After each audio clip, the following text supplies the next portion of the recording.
How's it going, guys? Welcome to Loveshack Entertainment, and today we're going to do a deck profile video for you on scene here. So we're doing a Monarch deck profile. I did one of these about a week and a half ago. I actually changed the build up quite a bit with the new Super Quantum cards that came out in Wing Raiders. And we actually got a bunch of them. Check that out in the description below, our Wing Raiders booster box opening. So without further ado, let's get into the deck profile. 2 Idios, the Underworld Squire, to go with 3 Edia, the Heavenly Squire. So 3 and 2 seems to be the best number. Edia kind of grabs from deck, and this, of course, lets you do your extra tribute summons.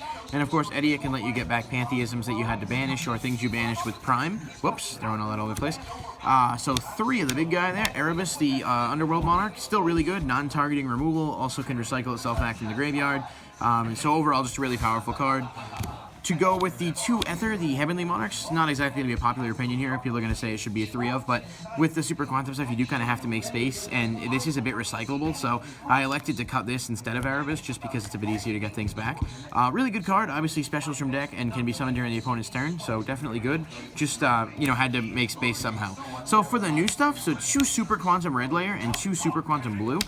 The Red Layer is a level 5 that can special summon itself if you control no monsters. When you do, you can special summon a different layer monster, or quantum monster rather, from your graveyard, and then when itself is sent to the graveyard, you can also special summon one from the graveyard. So this is where Blue Layer comes in. When he's normal or special, you can search a different quantum from the deck. They kind of cycle around with each other and let you to have constant fodder for tributes. Also, when he's sent to the graveyard, you can shuffle up to 3 back in from the grave, so you always can do the loop over again. 2 Effect Veiler. Self-explanatory, but it's really good in the mirror match, plus against, decks like Cosmo and stuff, and whatever up-and-coming decks we may see.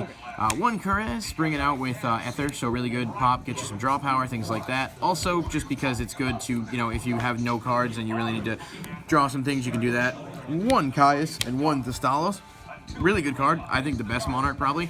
Caius is also really good, just because it lets you banish and stuff. But 1 and 1 seems fine, plus they're recyclable.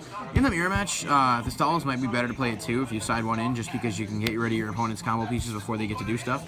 And then for the rest of the monsters, just the 1 Majesty's Fiend, side 2 more, so you can play 3 against decks that are effect heavy, but just a good card, shuts down a lot of things. And the 1 Mithra, the Thunder Vassal, because this is just a playmaker that kind of lets you do all sorts of silly combos if you open well. For the spells, pretty self-explanatory. So triple Monarch Stormfort, this is like non-targeting removal that can literally get over everything. And if you use it in combo with Ether during your opponent's turn, you can really stop their plays from doing anything. Triple Tenacity, it's like the Rhoda of the deck for the spells. Pretty self-explanatory. You just reveal, search, whatever. No point not to play it at 3. Triple Pantheism, aka Destiny Draw. Really good card. Draw power plus an effect that probably should be once per turn but isn't. And then, of course, basically the Painful Choice style effect as well. Just a really good 3 of that adds consistency to the deck. Triple Domain shuts down anything extra deck reliant. Also lets you bring out your big guys without having to do all sorts of tribute shenanigans and stuff. And then 2 E-Telly, so this is a little bit different. Obviously wasn't in the initial build. This brings out Blue Layer, and when you do that, you're also able to get your Red Layer search. So you go blue, search red, and then basically you recur the thing that you lost, and you have tribute fodder out on the field as well. And it's never really dead, because at worst case scenario, you can just use it to get some searches and keep your loops going. For 1-ups, Return of the Monarchs, really good, kind of like Rhoda style card, keep your combos. 1 for 1, bring out Edia, let you tribute summon twice during the turn. Foolish Burial, sort of hit or miss, but I mean, it's just in here now.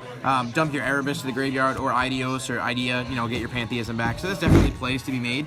And then 1 March of the Monarchs kind of protects them, but again, it's searchable and you can recycle it, so there's no point in playing more than 1. And then just for the traps, it'd be 2 Prime Monarch.